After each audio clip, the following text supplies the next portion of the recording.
ಕುಂಭಮೇಳದಲ್ಲಿ ಕಾಲ್ತುಳಿತ ಸಂಭವಿಸಿ ಹಲವರು ಸಾವನ್ನಪ್ಪಿರುವ ದುರಂತದ ಬಗ್ಗೆ ಮೋದಿ, ಅಮಿತ್ ಶಾ ಎಲ್ಲರೂ ಸಂತಾಪ ವ್ಯಕ್ತಪಡಿಸಿರುವಾಗ ಕಾಲ್ತುಳಿತ ನಡೆದೇ ಇಲ್ಲ ಅಂತ ಪೊಲೀಸ್ ಅಧಿಕಾರಿ ಹೇಳ್ತಿರೋದು ಯಾಕೆ? ಪ್ರಧಾನಿ, ಕೇಂದ್ರ ಗೃಹ ಮಂತ್ರಿ ಹೇಳ್ತಿರೋದು ನಿಜಾನೋ ಅಥವಾ ಆ SP ಹೇಳ್ತಾ ಇರೋದು ನಿಜಾನೋ? ಕಾಲ್ತುಳಿತ ನಡೆದೇ ಇಲ್ಲ, ಜನ ಅಧಿಕ ಸಂಖ್ಯೆಯಲ್ಲಿ ಸೇರಿರೋದ್ರಿಂದ ಜನ ಗಾಯಗೊಂಡಿದ್ದಾರೆ ಅಂತ ಆ ಅಧಿಕಾರಿ ಹೇಳ್ತಾ ಇರೋದು ಎಷ್ಟು ಹಾಸ್ಯಾಸ್ಪದ. ಹಲವರು ಸಾವನ್ನಪ್ಪಿರುವ ಬಗ್ಗೆ ಆ ಅಧಿಕಾರಿ ಏನ್ ಹೇಳ್ತಾರೆ ಮತ್ತು ಡಬಲ್ ಎಂಜಿನ್ ಸರ್ಕಾರ ತನ್ನ ಯಾವ ತಪ್ಪು ಮುಚ್ಕೊಳ್ಳೋಕೆ ಈ ಮಟ್ಟಕ್ಕಿಳಿತಾ ಇದೆ? ಹಲವರು ಪ್ರಯಾಗ್ರಾಜ್ನಲ್ಲಿ ಸಾವನ್ನಪ್ಪಿರೋದಕ್ಕೆ ಸಂತಾಪ ವ್ಯಕ್ತಪಡಿಸಿದ ಮೋದಿ ಕೆಲವೇ ನಿಮಿಷಗಳಲ್ಲೇ ದಿಲ್ಲಿಯಲ್ಲಿ ಗೆಲ್ಲುವ ಗ್ಯಾರಂಟಿಯನ್ನ ಜನಕ್ಕೆ ಕೊಡೋದ್ರಲ್ಲಿ ಮುಳುಗ್ಬಿಡ್ತಾರೆ ಅಂತಂದ್ರೆ ಈ ಮಂದಿ ಅದೆಷ್ಟು ಸಂವೇದನಾ ರಹಿತರಂತೆ ವರ್ತಿಸ್ತಾ ಇದ್ದಾರೆ. ಕುಂಭಮೇಳದಲ್ಲಿ ಕಾಲ್ತುಳಿತ ಸಂಭವಿಸಿ ಕರ್ನಾಟಕದ 4 ಸೇರಿದಂತೆ ಹಲವಾರು ಮಂದಿ ಸಾವನ್ನಪ್ಪಿದ್ದಾರೆ. ಈಗಾಗಲೇ 40ಕ್ಕೂ ಹೆಚ್ಚು ಮೃತದೇಹಗಳನ್ನ ಶವಾಗಾರಕ್ಕೆ ತರಲಾಗಿರುವ ಬಗ್ಗೆ ವರದಿಗಳಿವೆ. ಹಲವರು ಗಂಭೀರವಾಗಿ ಗಾಯಗೊಂಡಿದ್ದಾರೆ. ಪ್ರಧಾನಿ ಮೋದಿ, ಕೇಂದ್ರ ಗೃಹ ಮಂತ್ರಿ ಅಮಿತ್ ಶಾ ಎಲ್ಲರೂ ಸಂತಾಪ ವ್ಯಕ್ತಪಡಿಸಿದ್ದಾರೆ. ಆದರೆ ಕಾಲ್ತುಳಿತ ನಡೆದೇ ಇಲ್ಲ ಅನ್ನೋ SSP ರಾಜೇಶ್ ದ್ವಿವೇದಿ ಹೇಳಿಕೆ ಸಾಮಾಜಿಕ ಮಾಧ್ಯಮದಲ್ಲಿ ವೈರಲ್ ಆಗಿದೆ. ಏನಿದು? ಯಾಕೆ ಹೀಗೆ? ನಮ್ಮ ದೇಶದಲ್ಲಿ ಏನಾಗ್ತಿದೆ? ಜನ ಒಂದ್ ಕಡೆ ನಮ್ಮ ಪ್ರಧಾನಿ ಬೇರೇನೋ ಹೇಳ್ತಿದ್ದಾರೆ ಮತ್ತು ಈ ಪೊಲೀಸ್ ಅಧಿಕಾರಿ ಬೇರೇನೋ ಹೇಳ್ತಿದ್ದಾರೆ ಅಂತ ಭಾವಿಸ್ತಾ ಇರಬೇಕು. ಅಲ್ಲಿ ಸಾವುಗಳು ಸಂಭವಿಸಿರುವಾಗಲೂ ದೆಹಲಿಯಲ್ಲಿ ಮೋದಿ ಮತ್ತೆ ಚುನಾವಣಾ ಪ್ರಚಾರವನ್ನ ಆರಂಭ ಮಾಡಿದ್ದಾರೆ. ಪ್ರಧಾನಿ ರ್ಯಾಲಿ ಕರ್ತಾರ್ ನಗರದಲ್ಲಿ ನಡೆಯಿತು. ಸಭೆಯನ್ನ ಉದ್ದೇಶಿಸಿ ಮಾತಾಡೋ ಮೊದಲು ಮಹಾಕುಂಭದಲ್ಲಿ ನಡೆದ ದುಃಖಕರ ಘಟನೆಯ ಬಗ್ಗೆ ಮೋದಿ ಸಂತಾಪ ವ್ಯಕ್ತಪಡಿಸಿದ್ರು. आज की चुनाव सभा को संबोधन करने से पहले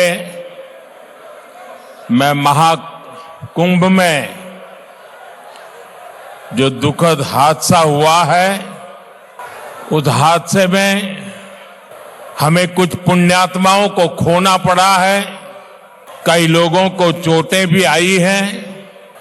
मैं प्रभावित परिवारों के प्रति संवेदना व्यक्त करता हूं और घायलों के जल्द स्वस्थ होने की कामना करता हूं। मैं यूपी सरकार के साथ ನಿರಂತರ ಸಂಪರ್ಕ में हूं. ಕಾಲ್ತುಳಿತದಲ್ಲಿ ಹಲವರು ಪ್ರಾಣ ಕಳೆದುಕೊಂಡಿದ್ದಾರೆ, ಹಲವರು ಗಾಯಗೊಂಡಿದ್ದಾರೆ. ಪ್ರಧಾನಿಯವರು ತಡವಾಗಿ ಆದರೂ ಈ ಬಗ್ಗೆ ಸಂತಾಪ ಸೂಚಿಸಿದ್ದಾರೆ. ಅಂತಹ ಘಟನೆ ನಡೆದಿದೆ ಅಂತ ಅವರು ಒಪ್ಕೊಂಡಿದ್ದಾರೆ. ಗೃಹ ಮಂತ್ರಿ ಅಮಿತ್ ಶಾ ಕೂಡ ಪೋಸ್ಟ್ ಮಾಡಿದ್ದಾರೆ.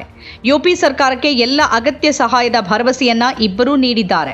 ಹೀಗಿರುವಾಗಲೇ ಪ್ರಯಾಗ್ರಾಜ್ನಲ್ಲಿ ಕಾಲ್ತುಳಿತವೇ ನಡೆದಿಲ್ಲ, ಜನ ಮಿತಿಮೀರಿ ಸೇರಿರೋದ್ರಿಂದ ಗಾಯಗೊಂಡಿದ್ದಾರೆ ಅನ್ನೋ ಹಾಸ್ಯಾಸ್ಪದ ಹೇಳಿಕೆಯನ್ನ ಕುಂಭಮೇಳದ SSP ರಾಜೇಶ್ ದ್ವಿವೇದಿ ನೀಡಿದ್ದಾರೆ. ಉತ್ತರ ಪ್ರದೇಶದಲ್ಲಿನ ದುರಂತಕ್ಕೆ ಇಡೀ ದೇಶವೇ ಮರುಗ್ತಾ ಇರೋದು, ಪ್ರಧಾನಿಯೇ ಸಂತಾಪ ಸೂಚಿಸಿರೋದು ನಿಜಾನೋ ಅಥವಾ ಕಾಲ್ತುಳಿತವೇ ನಡೆದಿಲ್ಲ ಅಂತ ಆ ಪೊಲೀಸ್ ಅಧಿಕಾರಿ ಹೇಳ್ತಿರೋದು ನಿಜಾನೋ? ಅಥವಾ ಡಬಲ್ ಎಂಜಿನ್ ಸರ್ಕಾರ ಹೇಗೆ ಕೆಲಸ ಮಾಡ್ತಿದೆ ಅನ್ನೋದಕ್ಕೆ ಇದು ನಿದರ್ಶನಾನ? ಮೊದಲನೇದಾಗಿ ಅವರು ಯಾವುದೇ ತಪ್ಪು ಮಾಡೋಕೆ ಸಾಧ್ಯವಿಲ್ಲ. ಅಂದ್ರೆ ಅವರು ಸ್ವತಃ ವಿಷ್ಣುವಿನ ಅವತಾರ. ಆದ್ರೆ ತಪ್ಪು ಮಾಡಿದ್ರೆ ಆ ತಪ್ಪನ್ನ ಒಪ್ಕೊಳ್ಳೋಕೆ ಸಾಧ್ಯ ಇಲ್ಲ. ಇದನ್ನೇ ಅಲ್ವಾ SSP ಸಾಹೇಬ್ರು ಹೇಳಿದ್ದು. ಯಾವುದೇ ಕಾಲ್ತುಳಿತ ಸಂಭವಿಸಿಲ್ಲ ಅಂತ ಹೇಳ್ತಿದ್ದಾರೆ. ಭಕ್ತರು ಸಾವನ್ನಪ್ಪಿದ್ದಾರೆ, ಅನೇಕರು ಗಂಭೀರವಾಗಿ ಗಾಯಗೊಂಡಿದ್ದಾರೆ. ಅದೆಲ್ಲವೂ ಹೇಗಾಯ್ತು? ತಂತಾನೆ ಆಗ್ಬಿಡ್ತಾ? ಭಕ್ತರು ನಿಂತಲೇ ಗಾಯಗೊಂಡ್ರ? ಕಾಲ್ತುಳಿತ ಸಂಭವಿಸಿದೆ, ಎಷ್ಟೋ ಜನ ಸಾವನ್ನಪ್ಪಿದ್ದಾರೆ, ಗಾಯಗೊಂಡಿದ್ದಾರೆ, ಎಷ್ಟೋ ಕುಟುಂಬಗಳು ಬೇರೆ ಬೇರೆಯಾಗಿ ಹೋಗಿವೆ. ಪುಣ್ಯ ಸ್ನಾನಕ್ಕೆ ಅಂತ ಹೋದವರು ಗೋಳಾಡುವಂತಾಗಿದೆ. ಆದರೆ SSP ಮಾತ್ರ ಕಣ್ಣಿಗೆ ಬಟ್ಟೆ ಕಟ್ಕೊಂಡು ಬೇರೆಯದ್ದೇ ಕತೆ ಹೇಳ್ತಿದ್ದಾರೆ. ಕುಂಭವನ್ನ ನಿರ್ವಹಿಸುವ ಅಥವಾ ಕುಂಭದಲ್ಲಿ ಕಾನೂನು ಮತ್ತು ಸುವ್ಯವಸ್ಥೆಯನ್ನ ಕಾಪಾಡುವ ಜವಾಬ್ದಾರಿ ಹೊತ್ತಿರುವ ಆ SSP ಪ್ರಕಾರ ಪ್ರಧಾನಿ ಮೋದಿಯೇ ಸುಳ್ಳು ಹೇಳ್ತಾ ಇರಬೇಕು. ಇದೊಂದು ರೀತಿಯದ್ದಾದ್ರೆ ದಿಲ್ಲಿಯನ್ನ ಗೆಲ್ತೀವಿ ಅನ್ನೋ ಗ್ಯಾರಂಟಿಯನ್ನ ಕೊಡುವ ಮೋದಿ ನಡೆ ಮತ್ತೊಂದು ರೀತಿಯದ್ದು. ನಿಮಿಷಗಳ ಮೊದಲು ಪ್ರಯಾಗ್ರಾಜ್ ಕಾಲ್ತುಳಿತಕ್ಕೆ ಸಂತಾಪ ವ್ಯಕ್ತಪಡಿಸಿದ್ದ ಮೋದಿ ಚುನಾವಣಾ ರ್ಯಾಲಿಯಲ್ಲಿ ಯಥಾಪ್ರಕಾರ ಭಾಷಣ ಮಾಡ್ತಾರೆ. ದಿಲ್ಲಿಯಲ್ಲಿ ಈ ಬಾರಿ ಬಿಜೆಪಿ ಗೆಲ್ಲತ್ತೆ, ಇದು ಮೋದಿಗೆ ಗ್ಯಾರಂಟಿ ಅಂತ ಅಬ್ಬರಿಸ್ತಾರೆ. ಕೆಲವೇ ನಿಮಿಷಗಳ ಹಿಂದೆ ಸಂತಾಪ ವ್ಯಕ್ತಪಡಿಸಿದ್ದು ಇವರೇನಾ ಅಂತ ಮತ್ತೊಮ್ಮೆ ಕೇಳ್ಕೊಳ್ಳುವ ಹಾಗಾಗತ್ತೆ ಅವರ ಮಾತನ್ನ ಕೇಳಿಸ್ಕೊಂಡ್ರೆ.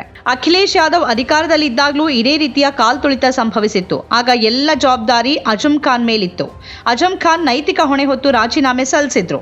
ಅಖಿಲೇಶ್ ಯಾದವ್ ರಾಜೀನಾಮೆ ಅಂಗೀಕರಿಸಿರ್ಲಿಲ್ಲ ಅನ್ನೋದು ಬೇರೆ ಮಾತು. ಆದರೆ ಕನಿಷ್ಠ ಪಕ್ಷ ಅವತ್ತಿನ ಸರ್ಕಾರದಲ್ಲಿದ್ದವರು ಘಟನೆ ಬಗ್ಗೆ ಸಂವೇದನಾಶೀಲರಾಗಿ ಪ್ರತಿಕ್ರಿಯಿಸಿದ್ರು. ಆದರೆ ಇಲ್ಲಿ ಪ್ರಧಾನಿ ಕಾಲ್ತುಳಿತ ನಡೆದಿರುವ ಹೊತ್ತಲ್ಲೂ ಸಂತಾಪ ವ್ಯಕ್ತಪಡಿಸಿ ಅಲ್ಲಿಗೆ ವಿಚಾರ ಮುಗೀತು ಅನ್ನುವಂತೆ ಚುನಾವಣಾ ರ್ಯಾಲಿಯನ್ನ ಉದ್ದೇಶಿಸಿ ಮಾತಾಡ್ತಾರೆ. ದಿಲ್ಲಿಯನ್ನ ಗೆಲ್ಲೋದಾಗಿ ಅಬ್ಬರಿಸ್ತಾರೆ. ಅದನ್ನ ಮೋದಿಗೆ ಗ್ಯಾರಂಟಿ ಅಂತಾರೆ. ಘಟನೆ ಬಗ್ಗೆ ಮೋದಿ ಸಂತಾಪ ಸೂಚಿಸಿ ಮೊದಲ ಟ್ವೀಟ್ ಮಾಡಿದ್ದೇ ಬಹಳ ತಡವಾಗಿ.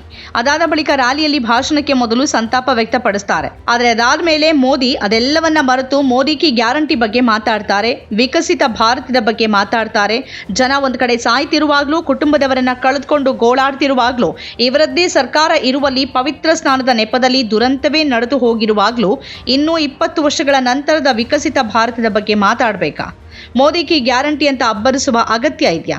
ಇದೆಂಥ ಕಠೋರ ಮನಸ್ಥಿತಿ, ಇದೆಂಥ ಕಪಟತನ. ಸ್ವತಂತ್ರ ಪತ್ರಿಕೋದ್ಯಮ ಇಂದಿನ ತುರ್ತು. ಅದನ್ನು ವಾರ್ತಾ ಭಾರತಿ ಮಾಡ್ತಾ ಇದೆ. ನಮ್ಮ ಚಾನಲನ್ನು ಸಬ್ಸ್ಕ್ರೈಬ್ ಮಾಡೋದ್ರ ಜೊತೆಗೆ ಬೆಲ್ ಐಕಾನ್ ಒತ್ತಿ ನಮ್ಮನ್ನು ಬೆಂಬಲಿಸಿ. ಹಾಗೆ ನಮ್ಮ ಕಾರ್ಯಕ್ರಮಗಳನ್ನು ಲೈಕ್ ಮಾಡಿ, ಕಮೆಂಟ್ ಮಾಡಿ, ಅದನ್ನು ಬೇರೆಯವ್ರಿಗೂ ಕೂಡ ಶೇರ್ ಮಾಡಿ. ಹೀಗೆ ನೀವು ಮಾಡಿದಾಗ ನಮ್ಮ ಚಾನಲ್ ಮತ್ತಷ್ಟು ಜನರಿಗೆ ತಲುಪತ್ತೆ. ಆ ಮೂಲಕ ನಮಗೆ ಸಹಕಾರ ಆಗುತ್ತೆ. ಇದು ನೀವು ಯಾವುದೇ ಖರ್ಚಿಲ್ಲದೆ ಮಾಡಬಹುದಾದ ಸಹಕಾರ.